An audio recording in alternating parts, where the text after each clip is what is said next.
SOEKARNO adalah salah satunya. 140 pose setengah bugilnya di sebuah buku foto berjudul Madame de Sugar, terbitan Jepang pada tahun 1993, dinilai mencemarkan nama baik sang proklamator dan dilarang terbit di Indonesia. Setelah sempat 10 tahun tinggal di Paris dan Amerika Serikat, pada tahun 1983, Dewi kembali ke Indonesia.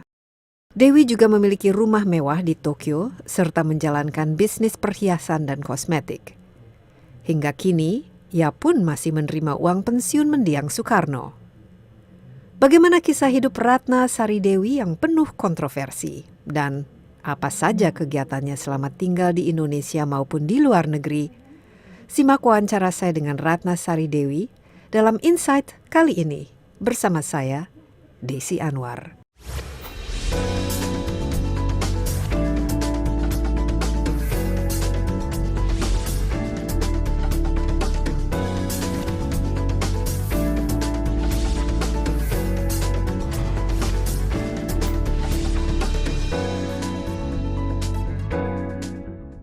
Bu Dewi, it's so lovely to see you here in Jakarta. You come to Indonesia often?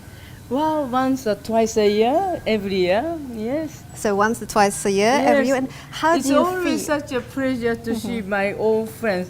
Many of them already passed away, but I have new friends that it's really a pleasure to see them and to share the time. Yeah, but how do you feel every time you come to Indonesia? How do I feel? Yeah, what does it make you feel? Well, you know, I used to live here altogether 21 years, and I have so many memories. And then always it's a pleasure to see such a development. You know, when I came here, let's say 56 years ago, and today, what a difference. You know? Yeah. So let's just stop here for a moment and reminisce, because we're in such a beautiful garden with a beautiful weather, and you always look so lovely and charming. You. Okay, so what is it that keeps you busy these days? I mean, where you come to Indonesia once or twice a year, but where do you live normally? Oh, I live in Tokyo now because I work there. I work for a Japanese television company for several channels. And it gives me a pleasure. Yes. So what do you do for this television company? What kind of shows that you I have several. I have a talk show, variety show, travel, cuisine, and a quiz. And most of the time I give my comments. Yes. And this is a popular show? Yes, very, yes. So if we go to I Japan... work for channel 4, 6, 8, and 10, and 12. NHK, maybe twice a year only. Yeah. Tell me a little bit about one of the shows that you do. What is it that you do, and what do you host, and who do you have as your guest? Oh, sometimes recent affair, troubles. Current affairs, issues. That's right. I have two regular ones. One is Japanese women who married a foreign person and then lives in abroad. And then that gives that country's different custom, the system, circumstances, the different way of life that Japanese wife have facing, and then also its history of that country. And it's very interesting for Japanese people who has never been to Portugal, or who has never been to Brazil, or who never been to Africa. Some Japanese women married to very remote country, you know. With very different cultures. Yeah, different like culture. You yourself did. Yes. Like you yourself did. But we'll talk about that later. But how did you get into television? I mean... I have always been interviewed since I was married to late President Soekarno. Each time I am in Japan, I have been interviewed many times. But as a guest of some television program was starting about 15 years ago. Then I was living in New York. Then I was back and forth between Tokyo and New York. Then I became so popular as a television personality. The needs was demanding me to stay in Japan. And to be a host of the right, program. yeah. What do they call you there? How do they pronounce Dewi it? Fujin. Dewi Fujin. What does that mean? It's like Ibu Dewi, like a Begum Dewi. Madame Dewi. So I yeah. should call you Dewi Fujin. Do you enjoy doing these TV Oh shows? yes, of course. Yeah, and then I do many things that people think it's impossible to do. Such as what? Such as you are on top of dolphin. And dolphin, and then you are You have to sit on the dolphin? standing stand. on the dolphin and surfing. On top of the dolphin? Yes, I will show you. Okay, but I can send you the film. But was it and difficult? Then I will be doing like a circus from the one, how do you go? In Japan it's called blank. I mean, it's like like an acrobatic, or it's from the one to the other. How do you call that? Well, some kind of hanging That How do you call that? A trapeze, a flying trapeze. Trapeze. That's it. Trapeze. You have to do that. I don't have to, but I challenge because everybody says it is impossible to do. Okay, I challenge. I'm 74 years old, but I would love to challenge things that people say it is impossible to do. Okay, I challenge, and I managed to do it in 2 days. In 2 days? Yes, and that, spirit of challenging gives me youth. Energy. Keeps me, it's a positive energy that I get. Well, no wonder your show is very popular. But tell me, riding on a dolphin, was that difficult? Riding dolphin, of course I fall to the water many times, but I also managed to do it in 2 days. Wow, that's amazing. I can even show you the film. Okay, we'll take a look at the film later. And I did the skydiving from 4,000 meters high. I did the skydiving. I did the bungee jump. Oh my God! Yeah, because I haven't done any of those things. It's amazing. So I give the encouragement for all Japanese ladies by doing that things that people think impossible for 74 years old lady to do. I managed to make it. And you love it. Yeah, I love it. Yeah, I love challenging. You think 5-10 years from now you'll still be doing the same thing? I hope so. Cross the finger. Okay, so other than television, what else do you do? What keeps you busy? I do also lecture, talk show. I go almost all over the big cities in Japan because they request me to talk. And then I speak about women's life, about world topics, about a little bit of politics, a little bit of culture, a little bit of everything, And then also I have an NPO called Earth Society, and we help those refugees who are sacrificed of politics. Yes. So, and you also like for North Korea, I gave 120 tons of rice. I brought it myself in Pyongyang station, and I gave it to North Korean Red Cross Society. I brought all the brass rice, the rice from Thailand, China, by the by land or no train. By train. And I give to, Pyongyang station to the Japanese Red Cross Society. Why do you do these things? I mean, these are charity works that you're doing. Why? Because I feel I have to do because the North Korean people were suffering for lack of food, And then also I went to Kashmir when they had, it was some years ago, when they had a huge earthquake. I went myself and I brought 3,556 warm clothes and 2,500 blankets. And I brought it myself. I didn't just ship it. I brought it myself, and I gave it to Pakistani Red Cross Society. But during the Japanese earthquake in Fukushima, were you also I went involved? 21 times. Yeah, I'm sorry. I went 3 times, and I visited 21 different places. And then also I am fighting for animal. I have myself 15 dogs. 15 dogs? Yes. And they're all the same in Japan, breed, or in Japan, there are, how do you call the dogs that is brought to the shelter? Like Yeah. a dog shelter, like an Yeah. animal shelter. Instead of the shelter, they kill the dogs and the cats. Okay, euthanasia. Or they put them So down because they're strays. yeah. No, well, the people give up having dog and cat, and they throw. And so you And we were give them a new we house. try to stop. We try to make a regulation for the breeder that all the breeders should have a license. So they should show how much capital they have, if they have the clean places or not, and then if they are experienced or not. We have to make a regulation for, because there are many black market breeders, and they are producing too many dogs and too many cats just for selling business, you know. So you have 15 dogs. That must keep you very busy. Yeah. Are they I all think different? let's go inside. Yeah, 'cause very we hot go out, on. yeah. Let's get inside. Okay, let's continue Yeah. our conversation inside.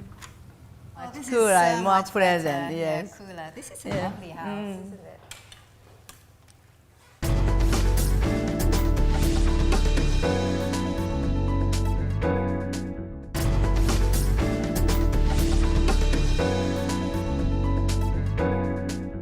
So, Ibu Dewi, I Yeah. mean, I know a lot of your stories have been, covered in the media, written and everything, but I still want to hear it directly from you of the first time Yeah. that you met President SOEKARNO. I mean, I know that then you were 19 years old. Could you give us a little bit of the sense of what it was like for you as a 19-year-old meeting the President of the Republic of Indonesia then?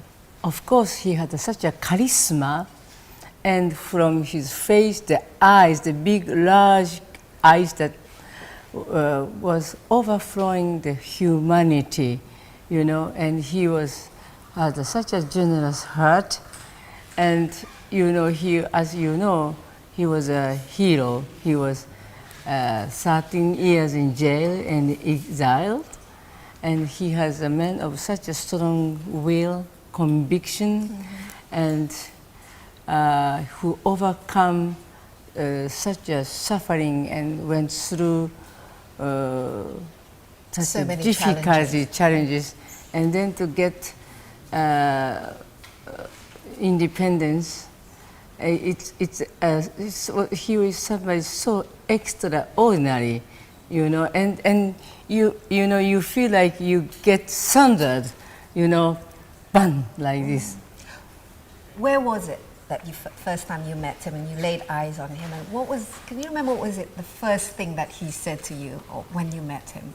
Oh, we just introduced, I just introduced myself, I gave my name. It was, in fact, it was a simple tea party, which I was taken.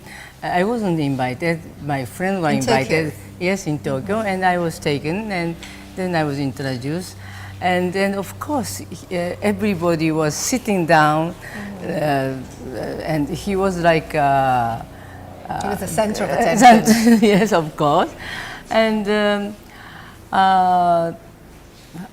he was, as I say to you... You went up to him.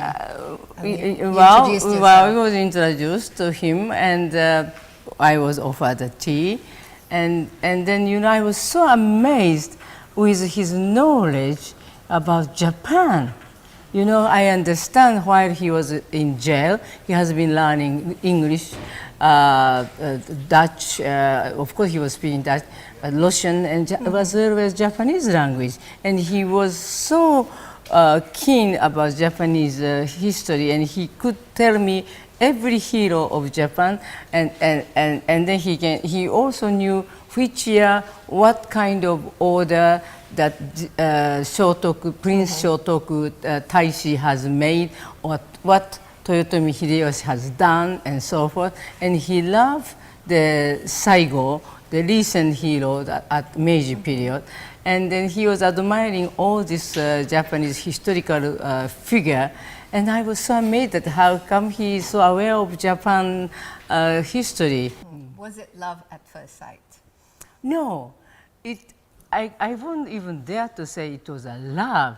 No, it was like I was maiden serving a God because he was so great, you know. The love comes much later. You were introduced by a friend. Was it because at that time President Sukarno visited Japan a lot? Yeah, because he there's had the some kind of, war first few reparations. days official visit, and after it was an unofficial visit, and I met him at the unofficial visit time. Then he invited me to come to Indonesia for 2 weeks, and at that time I was thinking, should I marry or should I, you know? So I said to myself, if I go abroad, maybe I may have some Understanding. idea about my life, what to do, you know. But also, it is a great honor to be invited to come to Indonesia for, you know, on those days in 1958, 59. There was no even jet plane. It was propeller plane, you know.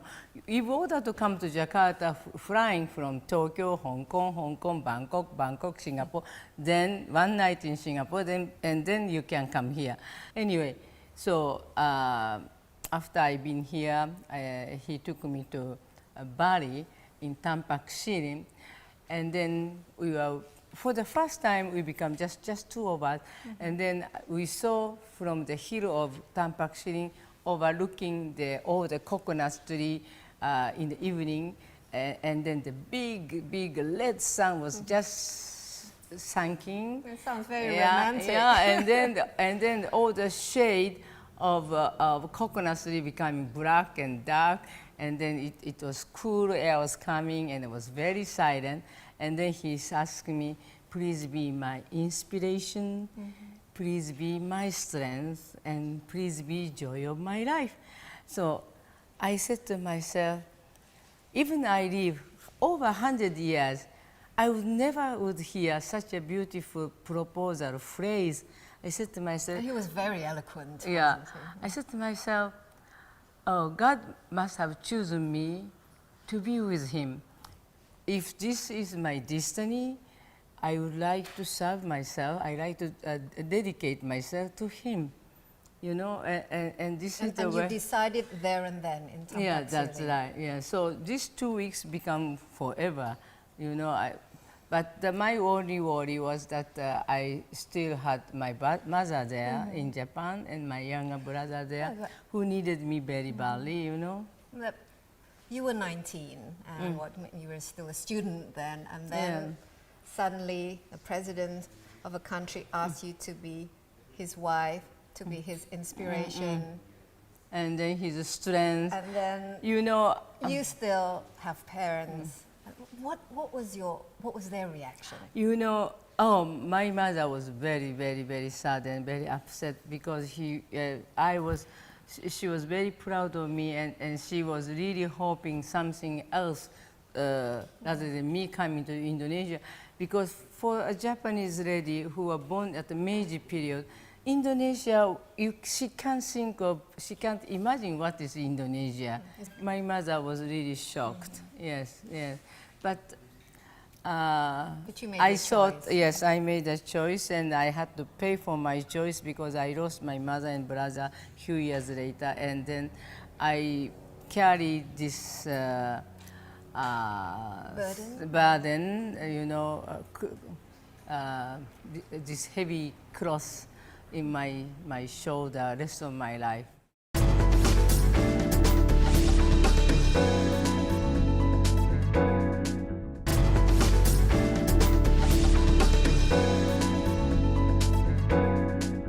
Okay, now let's go back to, he proposed to you, and it was I will obviously show you. destiny. I will send to you the book.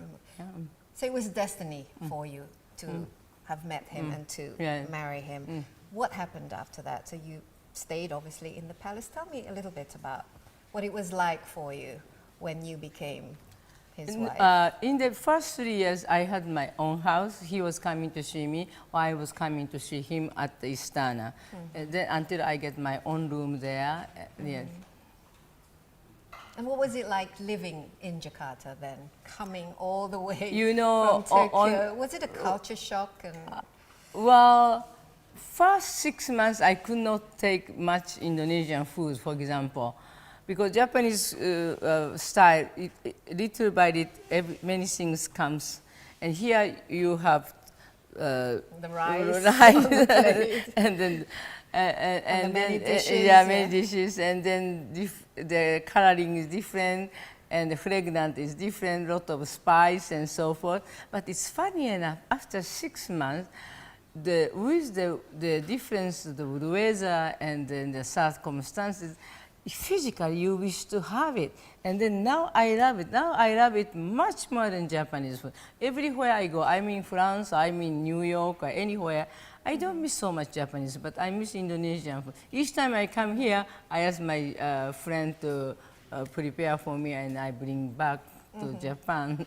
Share with me some of your memories of being, then the first lady. What it was like for you, suddenly getting all the attention, living in the palace, and of course dealing with the previous wives. If Fatma was no longer there, I was introduced to all his children in the palace.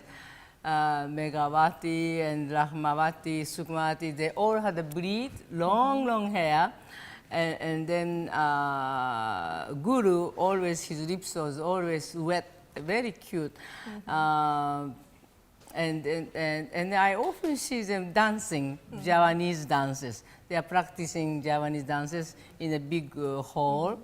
I did see Guntur. I saw Guntur very rare. He was always politely greeting me. But all the girls, Megawati, Rahmat, Sukma, they have been very friendly and very sweet to me. Yes. What about? But I think on those days, they did not know that I was with Bappa. Yes.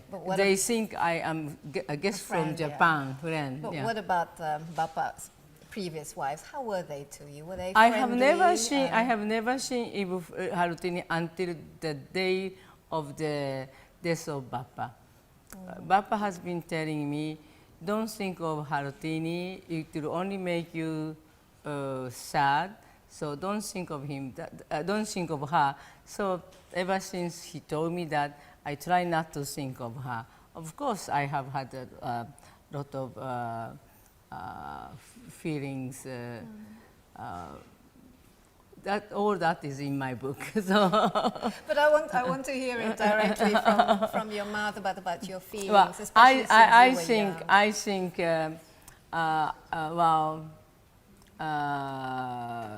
They must have been very difficult for you. well, Lots you of know, jealousies, I or- have no friends here, no family here, and of course, if Harutini is from here, and she has a lot of friends, so of course, all her friends who lives in Jakarta as well as in Bogor, they try everything to harm me, everything to hurt me. You cannot imagine what I had to go through. But I bear it. I bear it everything for Bappa. Yes.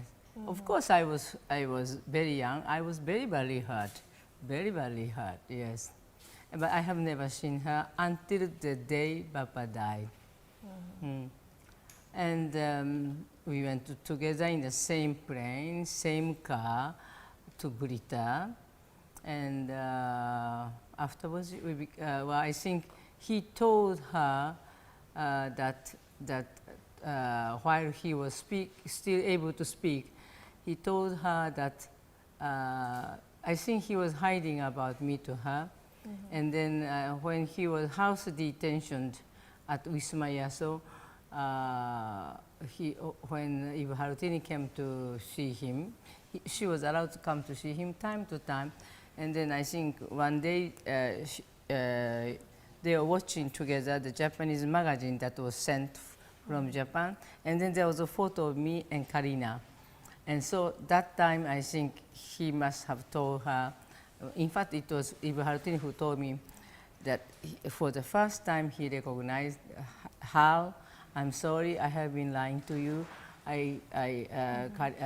Dewi is my wife, and then she bore a child in Japan and so forth. But please be like your younger sister. Both of you try to be a good friend and sister. Now, towards the end of his life. I know you've made statements saying that there was some kind of conspiracy to actually end his life. I mean, do you still believe that until now, that when he was sick, that he was actually being slowly poisoned, or yes, that there was tell you a conspiracy to end him yes. prematurely? When I went to Ismayaso, he was supposed to be there until 5 days ago, before he was taken to military hospital. I saw his bed was completely gray. The sheet was never been washed. And then I saw in the dressing room two like a basket to trap the mouse. So two of them is there. And then I went to the bathroom. The razor for shaving, it's scattered around. It's already very red, And then I saw some medical equipment on the corridor, but looks like just like a decoration, never been used. And then I was talking to the servant that used to work for me, and then they said to me, Ibu, when Bapa was taken to military hospital, he was still very well. He was taken to this how do you call that, stretcher. He was trying to get up so hard, saying, I don't want to be taken to the hospital. I wait Ibu Dewi here. I was waiting to wait Ibu Dewi here. He was shouting, I was told. So he was not falling into the ill first.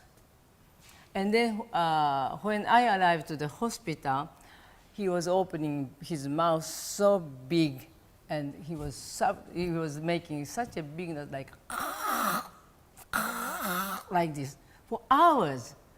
It was abnormal, And then I asked my doctor friend, I saw his last minute, before he died, how he was suffering.